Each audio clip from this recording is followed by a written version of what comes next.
كله سسنايون عخم يكون فتوات خطاتلتنا إذا channel قال حصرت زيناتات سبورت حزنا قريبنا لنا مو نخد كتاتلونا بأخبروت نعدم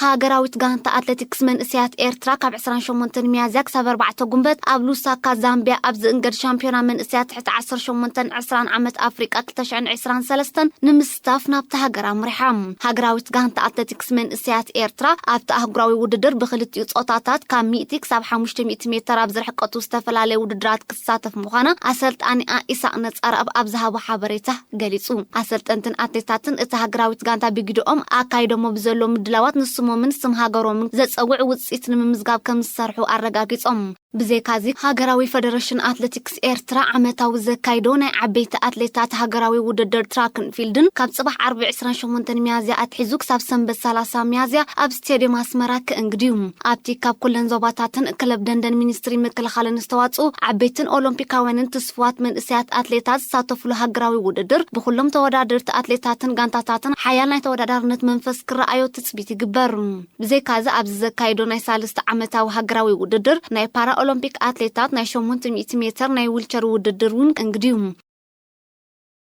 إيدرسون قبل علي دقفتي أرسنال أباجيوم برازيلاوي حلال الدات مانشستر سيتي إيدرسون مورايس دحرت نايت مالت صوتا ندقفتي أرسنال أي تبكيو زعينو تباج آريوم إذا حلال الدات سيتي قانتو 4-1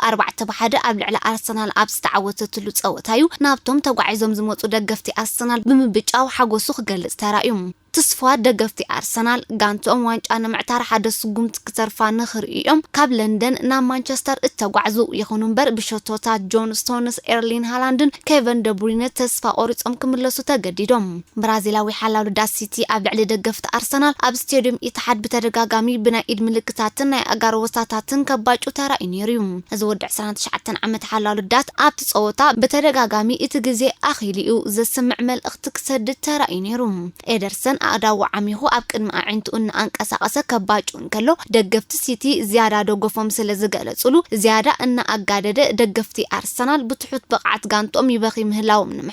نمحبار كم اتتقملو تحابيروم بترقاقامي ناب دقفتي أرسنال زقنعي ملحاسو كوصن طوف كبلن نايباج أصحاك السحق اندما ترايوم كبرات خطاتلتنا كابزي أسعبنا تنتاني كعس اجري كاب زخونه السوتو امني حمص مشت قطمات تسارعهم نزلو صوتاتات نزهبو قمت صوتاتات قصيلنا كنقربلكم قطم ايفرتون نيوكاسلن ايفرتون ام مسرعتن ناب تحت واي درجه زور دا غانتاتا تركب ايفرتون اذا علامي انا ابتا غانتا كاب زمص ندحر اب غوديسن بارك نطب كتوهل الكيلا نيرام كام مسرعتن ناب تحت واي ديفيجن زملسا غانتاتات كتوص انت خوينا ناي قدن كتعوت كون تلوا كام نيوكاسل نطب كتمنزع عزبل تصبيت غنا يلن اتغمتكا ايفرتون بادو نيوكاسل كلتك خوني يللوم ساوثهامبتون أنصار بورنماوث ساوثهامبتون أبز قطم نطب كتركب تزيك إلى كابزلي كم زوردت يوزح السب إذا قطم وتصيت مجمعاتو أتقام قطخانة إذا كاميرا تقطم زلك تعود تخلع توصيت كساوثهامبتون كلته بورنماوث حدك خون قمت توهي ولهم توتنهام مس مانشستر يونايتد كسعر زبل قمت علني بنيوكاسل شدشت بحد اتدهكو هوسبارز هلو كنتاتو مقمات كبيديو نقزاوي أسلت أنا أسوقو توتنهام نبعوت كتملسي زبل تثبيت كنا يبلين يبلسوتهم عقد مات وانجا اف ان نفص عمزبت حرية ديفلس بزح شوتوتات كمزقوبيو مقاعد تزيبالكو بعوت كواتس زبل قمت كنا علني اتوتس إدما توتنهام حدا يونايتد سلستك خون قمت هيبلو سوتهم سلازفر هو زسألوا هالاند بزحت بزعبوا بزح النابلون بزح الناتوريلون مس بزح قطرتات زقع زلون بزحت كأ بقاليهم روبوت بقاليهم كأ وصيت عيو لاباراتوري زبل سيام زوهابو زلو ودع سران كلتان عمت نرويجاوي أتقعي السيتي هالاند زاقي دو زبلو أي ترخبنا لهم أقدمو زقاوتلهم زنبرا ليغات مالت أوستران جرمانن زنبرا الأوان أقرمت قطرتات مس حدست كبرا وسانات يمزقبقات نبرا اتزز أوتلو زنبرا ليغ دخم وقانون እውን ዘመዝግቦም ዓወታት ካብ ብዙሕ ከገርሙ ከም ዘይክእሉን ይዝረበሉ ነይሩ ኣውልቃዊ ህይወቱ ከምቲ ኣብነት ዝኾነ ክርስቲያኖ ሮናልዶ ኣበርቲዑ ዝሰርሕ ጻዕረኛ ምዃኑ ዝንገረሉ ሃላንድ ምዛዕብኡ ንዝንገሩ ኣሉታዊ ሓሳባት ኣብ ሜዳ ብዘንጸባርቆ ናይ ዘተሰዓርነት መንፈስን ንዓወት ብዝገብሮ ጻዕርታትን መልሲ ዝህበሉ ሃላንድ ካብኡ ሕልፍ ኢሉ እውን ኣብቲ ዝዓበየ ውድድራት ምዃኑ ዝእመነሉ ግጥማ ሻምፒዮንስ ሊግ እውን ገና ኣብ ንኡስ ዕድሚኡ እንከሎ ስሙ ኣብ ዝርዝር ዓበይቲ ተጻወትቲ ከስፍርን ንኹሉ እቲ ብዛዕብኡ ዝበሃል ቦታ ከም ዘይህልዎን ክገብር ክኢሉ እዩ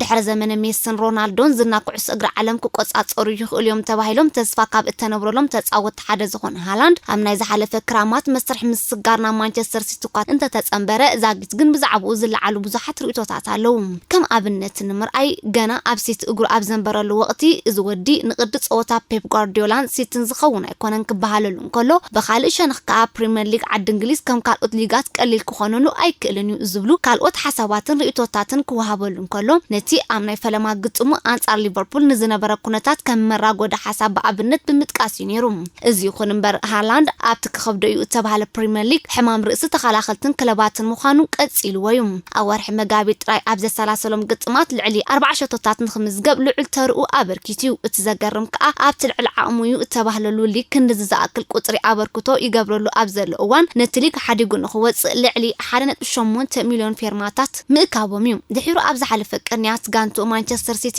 ኣንጻር ባየር ሙኒክ ገጢማ 3-0 ኣብ እተዓወተትሉ ኣጋጣሚ ሓንቲ ሸቶ ዝቑፀረ ሃላንድ ኣብዚ ናይ ዝወቕቲ ግጥማቱ ጥራይ ኣብ ኩሉ ውድድራት ብጠቕላላ ካብ 39 ግጥማት 45 ሸቶታት ብምዝጋቡ ሓድሽ ክብረ ወሰን ክሕዝ በቂዕሎም ማንቸስተር ሲቲ ኬንዮ ኣብ ዓዲ እንግሊዝ ጸብለል ምባላ ዓመት መጽእ ኣብ ውድድራት ኤውሮጳ ስማ ኣብ ምኹላዕ ከም ቀንዲ ድኽመት ኮይኑ ዝርአ ዘሎ ንዕድላት ኣብ ግዜኡ ብኣገባብን ዘተግብር ውፅኢት ጋንቱ ብኡ ዝውሰን ተጻዋታይ ዘይምህላዊ ኮይኑ ጸኒሑ ነዚ ከም ኣብነት ዘርኤና ከዓ ዝሓለፈ ዓመት ሲቲ ኣንጻር ሪያል ማድሪድ ኣብ ዘካየደቶ ግጥም 4-3 ተሳዒራ ካብ ጸወታታት ክትእልእ እንከላ ማዕረክ ክንደይ ቁጥዕ ዝፈጥሩን ዋጋ ዝኽፈሉን ዕድላት ምብኻና ዝዝከር እዩ ንበል ሃላንድ ኣብቲ ግጥም ናብ ሜዳ እንተዝወርድ እቲ ክንግምቶ ንኽእል ምናልባት ሲቲ ኣብ ናይ ፍጻሜ ግጥም ኣንጻር ሊቨርፑል ምገጠመት ነይራ ሃላንድ ኣጥቃዒ ክሳዕ ዝኾነ ካብኡ ትጽቢ ዝንበረሉ ኣድላይ ሸቶታት ምምዝጋብ እዩ ሲቲ ዝሓለፈ 2 ዓመታት ዝሰኣነቶ ነገር እንተነይሩ ከምዚ ዝኣመሰለ ብተፈጥሮ ናይ ምጥቃዕ ባህር እተዓደለ ተጻዋታይ ዘይምርካባ እዩ ኩዕሶ እግሪ እንግሊዝ እንሪኦ ዘለና ከዓ ከምኡ እዩ እቲ ሓደ ዘለዎ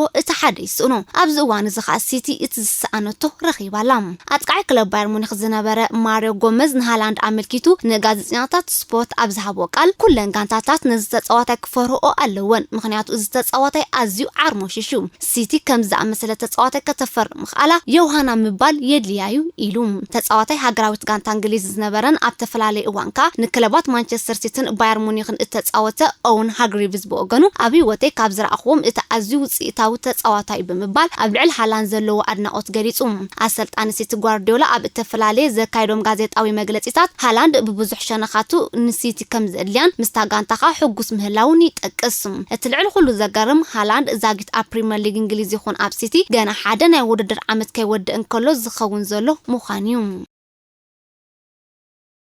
ኬንያ ውፅኢት ጸወታ ኣቐዲምካ ምውሳን ኣብ ገበናዊ ሕጊ ክሰፍር ተሓቲቱ ፌደሬሽን ኩዕሶ እግሪ ኬንያ ውፅኢት ጸወታ ኣቐዲምካ ወሲንካ ሜዳ ምእታው ኣብ ገበናዊ ሕጊ እቲ ሃገር ክሰፍርን ብገበናዊ ሕጊ ክሕትትን ንባይቶ እቲ ሃገር ሓቲቱ እቲ ፌደሬሽን ነዚ ሕቶ ዘቕረበሉ ምኽንያት ኣብዚ ዓመት ጥራይ ሓያሎ ተጻወትን መራሕቲ ጋንታታትን ቅድሚ ናብ ግጥም ምእታው ውፅኢት እቲ ግጥም ወሲንካ ምስ ምእታው ብእተሓሓዝ ተኸሲሶም ድሕሪ ምእጋዶም እዩ ፕሬዚደንት ፌደሬሽን ኩዕሶ እግሪ ኬንያ ኒክ ሙወንዳ ንምድንጋር ውፅኢት ዝምልከት ሕጊ ኣብ ሕገ መንግስቲ እቲ ሃገር ብዘይምህላው ከምዚ ዝኣመሰለ በደላት ካብ ግዜ ናብ ግዜ እናተበራኸተ ክኸይድ ምኽንያት ኮይኑ ምህላው ሓቢሩ ፌደሬሽንና ውሳኔ ክወስድ ዝኽእል ኣብ ከምኡ ዝኣመሰለ ውሳነ ውፅኢት ቅድመ ግጥም ንዝርከቡ ኣባላት ማሕበር ጥራዩ እዚ በይኑ ግን እኹል ኣይኮነን ይብል ኒክ ሙወንዳ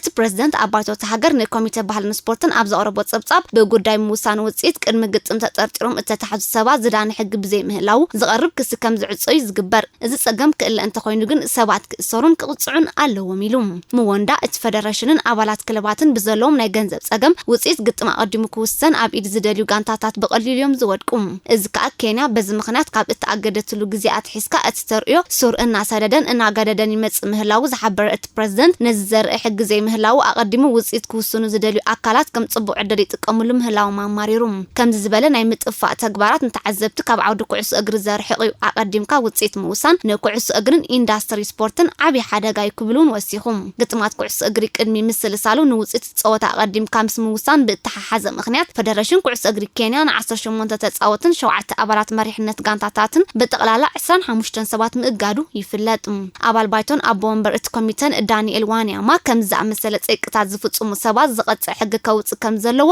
እሰማማዕ ኢሉ ዝከኣለና ክንገብሪና ውጽኢት ቀዲሞም ንዝውስኑ ዝቐጽዕ ሕጊ ንምውጻእ ክንሕግዝ ኢና በዚ ምኽንያት ካ በደለኛታት ኣብ ቅድሚ ሕጊ ቀሪቦም ክቕጽዑ እዮም ክብሉን ወሲኹም ከም ዝከር ኣብ ዓመት 2019 ማሕበር ኩዕሶ እግሪ ዓለም ማለት ፊፋ ነቲ ኣብ 2010 ናይ እተኻይደ መጻረይ ግጥማት ዋንጫ ዓለም ዘጠቃለለ ሓያሎ ኣህጉራዊ ግጥማት ኣቀዲምካ ውጽኢት ናይ ምውሳን ማለት ማች ፊክሲንግ ከም ዝነበሮን እተማልአ ምጽራይ ክግበረሉን ሓቲቱ ነይሩ ሓልኣ ጋንታ ሃገራዊት ጋንታ ኬንያን ኣከፋፋሊ ክለብ ቶተንሃም ሆትስፓር ዝነበረ ቪክቶር ዋንያማ እዚ ውጽኢት ኣቀዲምካ ናይ ምውሳን ገበና ደው ከይበለን ኩዕሶ እግሪ ሙያዊ ክሳዕ ዘይኮነን እዚ ኣብ ልዕሊ ሃገራዊት ጋንታ ኬንያ እተወሰነ እገዳ ክለዓል የብሉን ክብል ንቢቢሲ ስፖርት ሓቢሩሎም